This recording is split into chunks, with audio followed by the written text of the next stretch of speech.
पाकिस्तान की तरफ से मैं रहना अजीज आपके सामने जिस तरह के हमने आपसे वादा किया था कि हम जो है अपनी आवाम की खिदमत के लिए उनको खाना प्रोवाइड करेंगे, उनके घरों में लेकर जाएंगे। तो यहाँ मैं जवानों के साथ मौजूद हूँ जो इस मुहिम में मेरा हिस्सा बने हैं। Young youth unity of Pakistan की तरफ से जो कल भी सारा दिन लगे रहे हैं, लोगों के लिए खाना लेकर गए हैं बाइक्स पे, जिस तरह से पॉसिबल हो सका उस तरह से उन्होंने गए हैं। ये वो प्यारे बच्चे हैं जो कि अपनी माओ का सहारा है, जो कि घर चलाने वाले हैं पूरा, लेकिन आज इस वक्त वो हमारा साथ दे रहे हैं इस मुहिम में, क्योंकि ताकि उन लोगों तक खाना पहुंचाया जा सके जिनके पास कोई जरिया नहीं है, कोई वसीला नहीं है। मेरे पास अल्फाज नहीं है इस टाइम इनका शुक्रिया अदा करने का, क्योंकि ये वाकई बहुत प्यारे बच्चे हैं, अपनी माओ का सहारा है, घर चलाने वाले हैं, लेकिन इस सख्त घड़ी में ये उन लोगों का सहारा बने हुए हैं जिन्हें सहारे की नीड है। और यकीन करें मुंह खोलकर बातें तो हम सब करते हैं, एक दूसरे को टॉन्ट करना, एक दूसरे पे तंज का शिकार हो जाना और एक दूसरे पे तंज करना, लेकिन इस सख्त घड़ी में मेरी आपसे यही अपील है कि किसी एक बंदे ने बेड़ा नहीं उठाया और इसमें हमारी कोई बहादुरी नहीं, हमारा इसमें कोई ऐसा वो नहीं है कि हम कुछ कर रहे हैं और हम उन लोगों को कुछ करने वाले हैं। करने वाली ज़ात एक रब की है, खुदा की है। वो जहाँ एक ऐसी जगह में एक दरख्त के ऊपर उस परिंदे तक को खाना पहुंचाता है जो कि अंधा है, ये काम खुदा की ज़ात कर रही है, लेकिन उसने हम सबको जरिया बनाया है, वसीला बनाया है इन प्यारे बच्चों को कि वो अपना घर छोड़कर यहाँ आए हैं और दूसरों की खिदमत में मसरूफ़ है। यकीन करें बहुत ऐसे लोग हैं जिनको वाकई ज़रूरत है, ऐसी ऐसी माएँ हैं जिनके एबनॉर्मल बच्चे हैं, उनके घरों में उनका कोई सहारा नहीं है और उनको इस वक्त सख्त ज़रूरत है खाने की, पीने की, अपना बच्चों का पेट पालने की, क्योंकि वो एक वक्त की रोटी के लिए घरों से निकला करते थे कि उसको कमाएं, लेकिन अब वो नहीं निकल सकते हैं। यकीन करें ऐसे ऐसे केसेस सामने आते हैं कि हम लोग खुद इतना ज्यादा इमोशनली सुबह से लेकर इतने ज्यादा टेंशन का शिकार है। आप इस सख्त वक्त में ये कर सकते हैं कि अगर आप कुछ भी नहीं कर सकते, प्लीज खुदारा दुआएं करें, ऐसी दुआएं करें कि हम सब इस सिचुएशन से बाहर आए और खुदा को ऐसा वसीला और जरिया बनाए कि हम सब एक अच्छे और खुशहाल पाकिस्तान को दोबारा से अपने सामने देख सके। और अगर आप कुछ कर सकते हैं और फिर साहिब इस्तिताअत है, क्योंकि हम अपने हर गली कूचे के बंदे को जानते हैं, हमें पता है कि कौन इस टाइम जरूरतमंद है, कौन इस सिचुएशन से गुजर रहा है और हम क्या कर सकते हैं। हम 5-5, 6-6 लोग साहिब इस्तिताअत मिलकर उनकी मदद कर सकते हैं। खुदारा जिस तरीके से भी आप कर सकते हैं, खुश्क चीजें आप उनको दे सकते हैं, आटा, दाल, चावल, इस किस्म की चीजें, या तो फिर आप खाना बनाकर उनके घर रोजाना थोड़ा सा भेज सकते हैं, अपने खाने को बढ़ाकर उनकी मदद कर सकते हैं। तो कीजिए, ये आप पे डिपेंड करता है। खुदा ने आपको जरिया बनाया है, वसीला बनाया है। हम खुद इस काबिल नहीं है कि हम किसी की मदद कर सके, हम खुद उस रब की जात के मोहताज है। लेकिन अब जब खुदा ने आपको इतनी तवज्जो इतना दिया है कि आप किसी की मदद कर सकते हैं, तो पीछे मत हटे। ये वो टाइम है कि आपको खुदा आजमाइश में डालकर आजमा रहा है। जब सब कुछ रह जाएगा और हम इस दुनिया से चले जाएंगे तो खुदारा रूट का सूट तो लोगों ने वैसे ही कर देनी है। हमारे हाथ से जो चीजें रह गई और हम खुद किसी को नहीं दे सके, तो उसका तो हमें ना सवाब मिलेगा ना कोई जजा मिलेगी। एटलीस्ट आप अपने हाथ से देकर जाएं ताकि उसका हमें सवाब तो कम से कम मिल सके। ये रब की जात की दी हुई चीजें हैं जो कि हमने आगे पहुंचानी है। हम इसके लिए आगे बढ़े हैं, आप मेरा साथ दीजिए और इस कार्यक्रम में हमारा हिस्सा बनिए। आइए हम मिलकर काम करते हैं। Thank you so very much.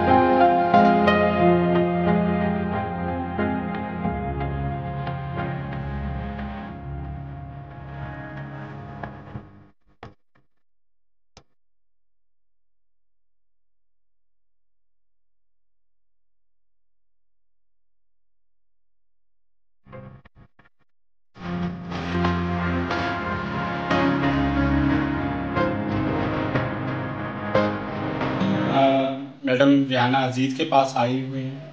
Riyana अजीज़ का ताल्लुक़ पश्तो ख़ानदान से है, मगर एक ऐसे ख़ानदान में उसने आँख खोली जहाँ पे मजहबी हवाले से बच्चियों की तालीम पर काफ़ी सख्ती थी। मगर रियाना अजीज़ ने बड़ी बहादुरी के साथ, हिम्मत के साथ कबायली रस्मों का मुकाबला किया।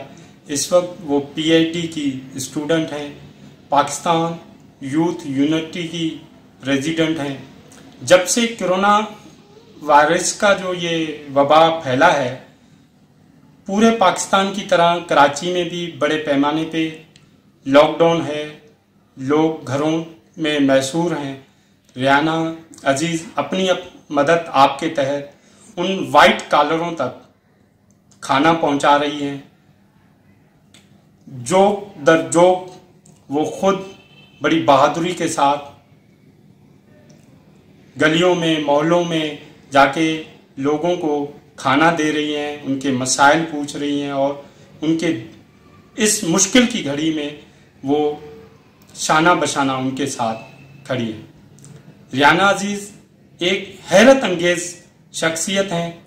तो नाजरीन, आयन रियाना अजीज से उसके सियासी कैरियर और अपना स्टूडेंट लाइफ के साथ जो ये सोशल वर्क कर रही हैं और ये लॉकडाउन के जो मुश्किल तरीन अमल है उसको वो कैसे देख रही हैं, लोगों के जो मसाइल क्या हैं, क्या कि वो गवर्नमेंट के इक़दामात से मुतमईन है या नहीं। तो आए रियाना अजीज से गुफ्तगू करते हैं। जी, मैंने जो प्रॉपर स्टार्ट किया यूथ यूनिटी ऑफ पाकिस्तान को, ये है मैंने तो 2014 से इसके प्रॉपर रजिस्ट्रेशन के साथ इसको हमने स्टार्ट किया है। काफ़ी काम अब तक हम कर चुके हैं, जिसके अंदर जेल के अंदर जो बच्चे हैं उनकी एजुकेशन पे, ट्रांसजेंडर्स की एजुकेशन पे थर गई हूँ। मैंने वहाँ काम किया, कराची के जितने भी बैकवर्ड एरियाज हैं वहाँ की एजुकेशन, वहाँ के बच्चों की एजुकेशन पे मैंने काम किया है जितना मुझसे हो सका, क्योंकि ये हम सेल्फ पे कर रहे हैं। फिलहाल हमने अभी कोई भी इसको बड़े पैमाने पे नहीं लेके गया, जितना छोटा मोटा हमसे होता है हम करते हैं। तो आप कोरोना के हिसाब से आप पूछ रहे हैं कि कोरोना में क्या हो रहा है और किस तरह से हुकूमत क्या कर रही है। हुकूमत कर रही है अपना काम, बिल्कुल जी कर रही है, हम ये नहीं कह सकते कि नहीं कर रही है। अब आस्ता आस्ता जाहिर सी बात है, एकदम एक वबा कोई आ जाती है तो टाइम लगता है उस चीज को करने में, क्योंकि ये पाकिस्तान छोटा नहीं है, माशाल्लाह काफी लोग हैं यहाँ पे और बहुत बड़ा है काफी। जिस तरह से हमारे जितने भी सूबे हैं वहाँ पे एक एक घर के अंदर काफी लोग रहते हैं, बहुत आबादियां हैं, तो टाइम लगता है उन चीजों को करने में। लेकिन ऑर्गेनाइजेशंस अपना रोल प्ले कर रही हैं, हर ऑर्गेनाइजेशन काम कर रही है, मैं देख रही हूँ बहुत अच्छे से कर रही है।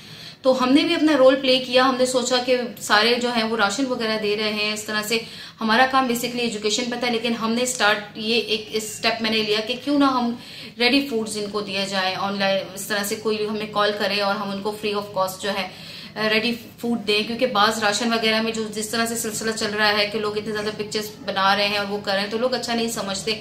इतने व्हाइट कलर लोग हैं कि वो नहीं उस चीज को एक्सेप्ट करते कि वो उस तरह से फ्रंट पे जाकर उस तरह से लें चीजें और वो करें।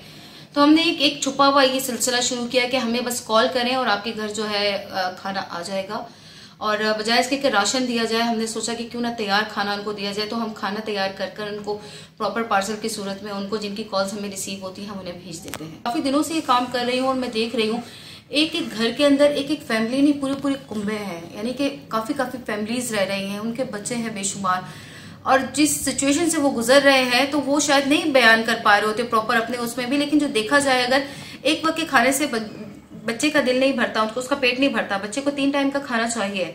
अब इतने ज्यादा माशाल्लाह बच्चे हैं, उनकी फैमिलीज हैं, वो जिस तरह से सरवाइव कर रहे हैं, जाहिर सी बात है डेली उस पर वो कमाते थे, कितना कमाते थे, थोड़ा बहुत कमाते थे। अब उनके पास तो सेविंग नहीं है, सेविंग अगर है भी थोड़ी बहुत तो वो कहाँ से लाएं, क्या करें, किस तरह से पूरा बच्चों का खर्चा पूरा करें। और जिस तरह से वो रो के अपनी स्टोरीज बता रहे होते हैं, तो एक एक बंदे की अलग अलग स्टोरी है। अब किस का मैं आपको बताऊं कि किस सिचुएशन से वो गुजर रहे हैं, क्योंकि जाहिर सी बात है माँ है, माँ तो बच्चे को खिलाएगी ही खिलाएगी, वो किस तरह से बेयर कर रही है उनका वो रोना। बच्चे को तो नहीं पता बाहर कोरोना है और उसको तो वही है कि जी मुझे भूख लग रही है तो मुझे खाना चाहिए। अब वो माँ बेचारी लाचार है, बर्तन खाली है, वो क्या करे, किस तरह से अपना दिल बाहर निकाल कर उस बच्चे को खिला दे, क्या करे वो, किस तरह से उसको वो करे। तो वो इतनी मजबूर और लाचार है कि जब जाएं तो वो पूरी तरह लिटरली वो रो रही होती है कि हम क्या करें, हमें एक तरफ कोई रास्ता तो बताए, क्योंकि ये मुसीबत और ये आफत तो अचानक इस तरह से आ गई कि लोगों के वहम गुमान में भी नहीं था। तो उन्होंने कोई सेविंग करके नहीं रखी इसके लिए। क्या किसी के माइंड में था कि कोरोना आएगा और इस तरह से हम पे ये जो है मुफलिसी और ये और ज्यादा गुर्बत जो है ये और मजीद बढ़ जाएगी। तो ये सारा जो है ये बहुत एक्सट्रीम केसेस देखने में आते हैं और वाकई दिल हिल जाता है जब मैं जाती हूँ।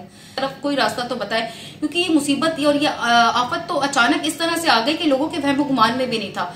तो उन्होंने कोई सेविंग करके नहीं रखी इसके लिए। क्या किसी के माइंड में था कि कोरोना आएगा और इस तरह से हम पे ये जो है मुफलिसी और ये और ज्यादा गुर्बत जो है ये और मजीद बढ़ जाएगी। तो ये सारा जो है ये बहुत एक्सट्रीम केसेस देखने में आते हैं और वाकई दिल हिल जाता है जब मैं जाती हूँ। अच्छा, जिस तरह गवर्नमेंट आए दिन, वफाकी गवर्नमेंट और सूबाई दिन आए रोज जो है ऐलानात करती है, जबकि उसने कहा है कि हम 3000 जो है ना रुपया माहवार फैमिलीज मुतासरा फैमिलीज को देंगे, राशन देंगे, मगर उनके अभी तक इकदामात ऐसे अमलन जो है हमें कहीं पर भी नजर नहीं आ रहे हैं। हुकूमती इकदामात को आप कैसे देख रही हैं?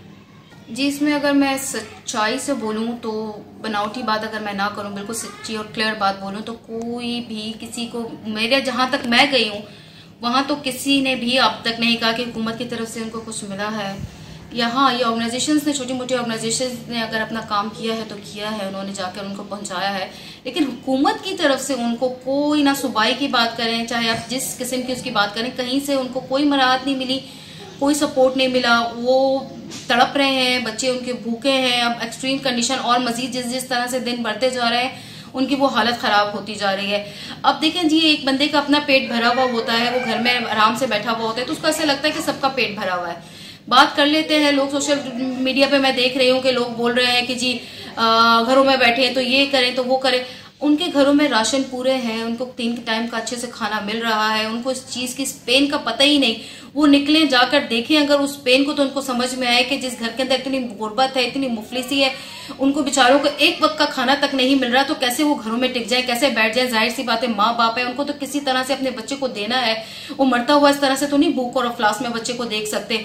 बात तो हम कर लेते हैं बहुत आराम से कि जी आराम घरों में बैठे, लेकिन उसका कोई सब्सिट्यूट, कोई ऐसा कोई सोल्यूशन तो निकलना चाहिए ना। एटलीस्ट आप पहुंचाएं, उनको खाना पहुंचाएं ताकि वो खाए। खाने के बगैर तो गुजारा है ही नहीं। ये तो वो बेसिक नेसेसिटी है, वो बेसिक वो है कि आपको मिलनी ही मिलनी है, उसके बगैर तो आप नहीं जी सकते एक दिन भी। तो ये सारी चीजों को थोड़ा सा हमें देखना है और इसमें ऑर्गेनाइजेशन अपना काम करिए। मैं इनको बहुत अप्रिशिएट करूंगी कि काफी हद तक किया है, तो इस वजह से जो है लोग सरवाइव भी कर रहे हैं। वरना मेरी समझ में खुद नहीं आता कि और मजीद अगर ये दिन बढ़ते जाएंगे और इसी किस्म की सिचुएशन रहेगी और ये क्रिटिकल सिचुएशन रहेगी तो अल्लाह जाने फिर जाहिर सी बात है हम लोगों के दिन खराब होने लग गए हैं, तो वो बेचारे तो पता नहीं फिर आप आगे क्या करेंगे। कहूंगी कि खुदारा इसको सॉल्व करें, कुछ करें। जाहिर सी बात है काफी दिन हो गए हैं, अब तक सॉल्व हो जाना चाहिए था इस मैटर को, क्योंकि लोगों को जिस तरह से दिन बढ़ते जा रहे हैं उनका बुरा हाल है। इस तकलीफ को वो बंदा समझ सकता है, या तो वो वहां पे जाकर उनको देख रहा है, और या तो फिर जिस पे बीत रही है, और या उनका खुदा। तो ये चीज ऐसी है कि जिस तरह से अगर मैं देखे इस चीज को, तो मैं इसी तरह से लेती हूँ कि अगर मेरा देखे हार्ट कटा हुआ है ना, तो उस तकलीफ को मैं महसूस कर रही हूँ। मुझे सामने वाला कह देगा सब्र करो, उसके बोलने पे हो सकता है मैं चुप भी हो जाऊं, लेकिन वो तकलीफ जो है वो मुझे है, उसको मैं फील कर रही हूँ कि कितनी ज्यादा है और उसका पेन कितना ज्यादा है। अगर मैं चुप भी कर गई, इसका मतलब ये नहीं कि वो दर्द खत्म हो गया। हमारी हुकूमत अपनी जिस लाइफ स्टाइल से रह रही है, जिस तरह से वो अपनी लाइफ स्पेंड कर रही है, उनका ये ख्याल है कि पूरी दुनिया में जो है ना ऐसे, क्योंकि वो खुद भूख से नहीं गुजरी, खुद उस क्रिटिकल कंडीशन से नहीं गुजरी। ये एक दफा जब जिस बंदे पे पड़ती है उसको पेन को वही समझता है, तो खुदारा बस कर जाए, क्योंकि अब इतनी ज्यादा बुरी कंडीशन हो गई है। मैं कल जिस इलाके में गई वहां पे जो लोगों का मैंने रोना देखा, जो मैंने उनसे बात नहीं की जा रही, उनके दिल में जो वो होता है ना एक ताकत होती है खाने से जो आती है, वो खत्म हो चुकी है। उनको तो अब बोला भी नहीं जा रहा, वो तो रो के फरियाद भी नहीं कर सकते। अब तो वो सिचुएशन है कि बच्चों का इतना बुरा हाल था ना वहां पे जो मैंने देखा। अगर कोरोना से बच भी गए तो ये भूख और फ्लास से खत्म हो जाएंगे। जिस तरह से कोरोना ने अपना वो किया, तो मैं कहती हूँ कोरोना से ज्यादा उन बेचारों को अपने पेट की पड़ी हुई थी कि हम भूख से मर जाएंगे। कोरोना तो या मारेगा या ना मारेगा, लेकिन ये भूख हमें मार देगी। तो खुदा के लिए अब कोई स्टेप ले, कुछ भी करें, जिस तरह से भी करें, आप डिवाइड कर दें सारी जगहों को, सारे हिस्सों को, सारे पार्ट्स को ऑर्गेनाइजेशंस के हवाले कर दें। जो भी करते हैं, जो आपको तदबीर, जो भी आपको इसका सोल्यूशन सही से बेटर नजर आते हैं, लेकिन करें इसको, क्योंकि अब ये वो टाइम आ गया है ना कि इसके बाद अगर कुछ दिन और हो गए ना तो फिर बहुत बुरा हाल होगा। ये आवाम निकल जाएगी, और अगर ये निकली ना तो फिर बहुत, मेरी तो सोचती हूँ कि अब पता नहीं इसके साइड इफेक्ट्स क्या होंगे। कोरोना तो चला जाएगा, लेकिन अपने पीछे अब ये बहुत इस किस्म के साइड इफेक्ट्स छोड़ जाएगा। आपने मैडम रियाना अजीज की गुफ्तगू सुनी, किस कदर उसने जो है एक आवाम की तर्जुमानी की है, उन वाइट कॉलर, उन रोज़मर्रा के मज़दूरों को जो मुश्किलात हैं, जो परेशानियां हैं, उन्होंने अपने बातों में उसका इजहार किया। हुकूमत की कारकर्दगी और उसके दावे एक तरफ, आवाम की मुश्किलात और परेशानियां दूसरी तरफ। लॉकडाउन की वजह से आवाम को दरपेश मुश्किलात और परेशानियां सूबाई सरकार और वफाकी हुकूमत के लिए सवालिया निशान है।